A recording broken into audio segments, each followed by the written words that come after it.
General صاحب نے ایک قدرے بلند اور بظاہر غیر محفوظ برفیلی چوٹی پر مضبوطی سے قدم جما کر اپنے افسران کی ہمراہی میں سامنے کی صورتحال کا جائزہ لیا، اور وہ جلد ہی اس نتیجے پر پہنچ گئے کہ وہ دنیا کی جنگی تاریخ کی سب سے خطرناک، انوکھی اور مہنگی ترین لڑائی لڑنے جا رہے ہیں۔ جنرل صاحب نے صورتحال کا جائزہ لینے کے بعد اندازہ لگا لیا تھا کہ اس جنگ میں برتری اسی کو حاصل ہوگی جو اس لڑائی سے وابستہ انتہائی مشکل انتظامی ضروریات یعنی لاجسٹکس پر قابو پا سکے۔ انہیں ایسی حکمت عملی اپنانا تھی جس کے ذریعے دشمن کے لیے جنگ مہنگی اور مشکل ترین جبکہ اپنے جوانوں کے لیے آسان بنا سکیں۔ دشمن کو جھکانے کا ایک ہی ذریعہ تھا کہ اسے بے پناہ اخراجات کے بوجھ تلے دبا کر کچل دیا جائے، اور جنرل صاحب نے ایسی ہی حکمت عملی تیار کر لی تھی۔ انہوں نے دشمن کے خلاف لاجسٹک وار لڑنے کا فیصلہ کر لیا تھا۔ اس جنگ کا سارا دار و مدار ان کے افسران اور جوانوں کی بے پناہ قوت مدافعت اور جذبہ ایمانی پر تھا۔ ایک اہم فیصلہ کرنے کے بعد انہوں نے اپنی آنکھوں سے دوربین الگ کی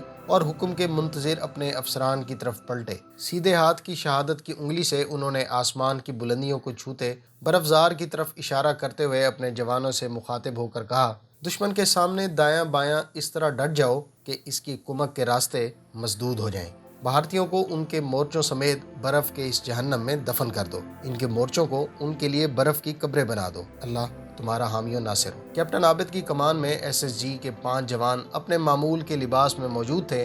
انہیں بریگیڈیئر صاحب نے بلا فون لا کہ اس مشکل ترین محاذ کی طرف پیش قدمی کر کے دشمن کے سامنے انتہائی بلندی پر اپنی پوسٹ قائم کرنے کا حکم دیا تھا۔ انہوں نے اپنے لیے اس راستے کا انتخاب کیا تھا جسے قدیم زمانے میں بلتستان، سنکیانگ اور تاشکنت کے درمیان سفر کرنے والے تجارتی قافلے استعمال کیا کرتے تھے۔ 18,000 فٹ کی بلندی پر انہیں بلافون گلیشیئر کی انتہائی دشوار گزار سطح پر سفر کرنا تھا۔ اسی درے کے شمال مغرب میں سلتورو گنگری اور چھمک چوٹی موجود تھی جن کی اونچائی 22,000 سے 25,000 فٹ تک بلند تھی۔ کیپٹن عابد اور اس کے جوانوں نے مغرب کی نماز بریگیڈیئر صاحب کی امامت میں ادا کی، اور اب بریگیڈیئر صاحب کے ساتھ آسمان کی طرف ہاتھ اٹھائے اللہ تعالیٰ سے اپنی کامیابی کی دعا مانگنے کے بعد اپنی پیٹھ پر مختصر سامان اور کمر سے رسے باندھے اللہ کے شیروں کا یہ جتھا اپنی منزل کی طرف گامزن تھا۔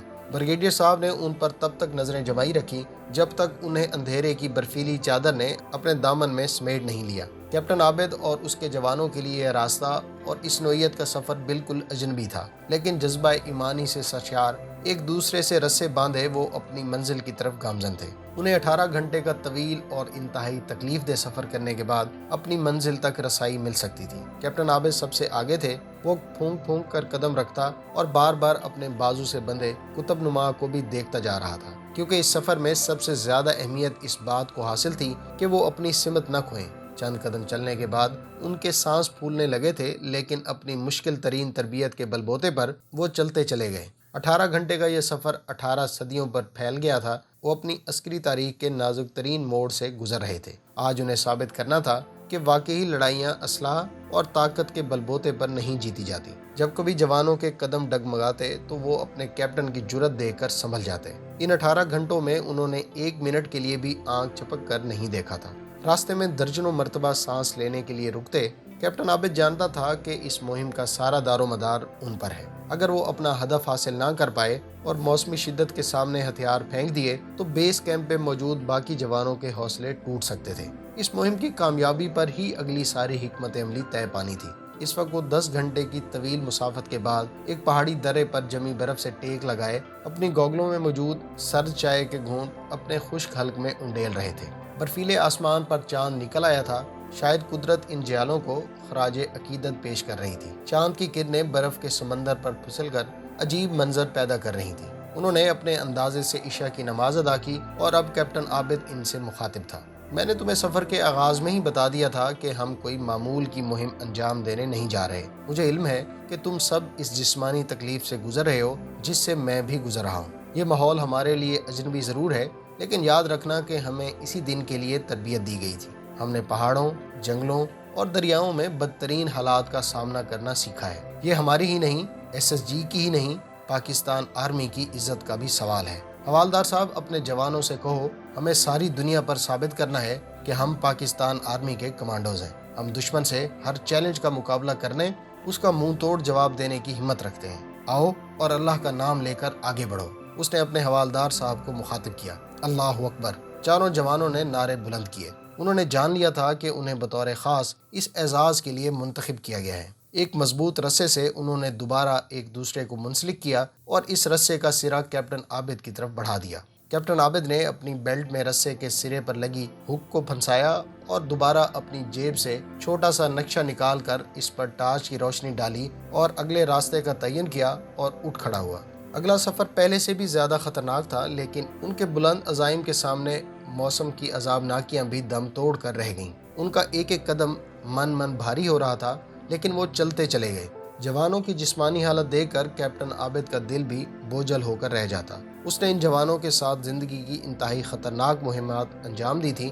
وہ اچھے برے وقت کے ساتھی تھے۔ عام حالات میں وہ کبھی اپنے جوانوں کی یہ تکلیف دہ حالت برداشت نہ کر پاتا۔ سپاہی عجب خان چند قدم چلنے کے بعد لڑکھڑا کر گرتا تو ان سب کو زبردست جھٹکا اور دھچکا لگتا، لیکن وہ ایک دوسرے کو سہارا دیتے چلتے چلے گئے۔ سورج اب برف کے اس پتھریلے سمندر کے عقب سے سر نکالنے لگا تھا۔ انہوں نے اپنی اینکیں آنکھوں پر چڑھا لیں۔ انہیں بتایا گیا تھا کہ سورج کی کرنیں جب برف پر پڑ کر چمک پیدا کرتی ہیں تو آنکھیں چندیا جاتی ہیں اور بسا اوقات انسان اندھا ہو جاتا ہے۔ بریگیڈیئر صاحب کے ساتھ وائرلیس پر ان کا رابطہ مسلسل قائم تھا۔ ہر گھنٹہ بعد وہ انہیں اپنی کامرانیوں سے آگاہ کرتے آ رہے تھے۔ بریگیڈیئر صاحب اور وہاں موجود تمام افسران اور جوان اس وقت ظہر کی نماز میں اللہ کے حضور سجدہ ریز تھے۔ انہوں نے بھیگی آنکھوں سے اپنے پیاروں کی سلامتی اور کامیابی کے لیے اللہ تعالیٰ کے حضور گڑ گڑا کر دعا مانگی اور اٹھ کھڑے ہوئے۔ عین انہی لمحات میں نزدیکی خیمے سے آپریٹر کی آواز بلند ہوئی، sir captain Abid online. Brigadier صاحب قریباً بھاگتے ہوئے فون تک گئے تھے۔ 3 منٹ بعد وہ تمتماتے چہرے سے باہر نکلے۔ وی ڈن اٹ، ہم نے میدان مار لیا، انہوں نے شدت جذبات سے قریباً چلاتے ہوئے منتظر افسروں سے کہا۔ نعرہ تکبیر، اللہ اکبر۔ پاکستان آرمی کے کمانڈوز فلک شگاف نعرے بلند کر رہے تھے۔